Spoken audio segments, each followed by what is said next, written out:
crews are working to keep toxic materials from the North Complex, the West Zone, or Bear Fire, out of crucial waterways. Action News Now reporter Dani Masten shows us what steps they are taking to protect the watershed.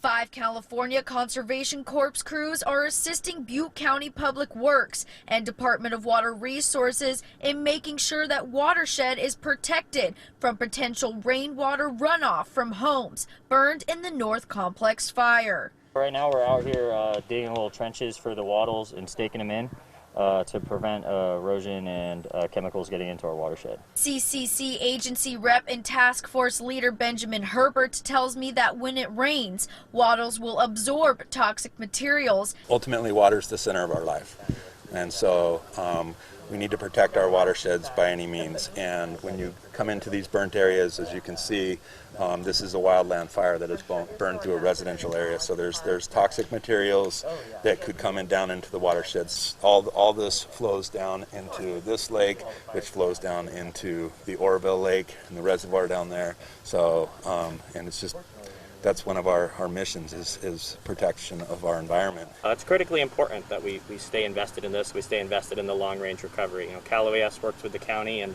experts from a number of state agencies to identify priority risk areas where we can best assist. Cole Glenwright from Cal OES tells me that they plan to bring in other resources in efforts to help protect these important watersheds. We'll have a number of more significant recovery operations on the ground here. We're continuing to coordinate with our county partners and our federal partners. And says they requested and ordered over 50,000 linear feet of wattles and have received the wattles from their partners at the Department of General Resources in California. In Berry Creek, I'm Dani Masten. Action News Now, coverage you can count on.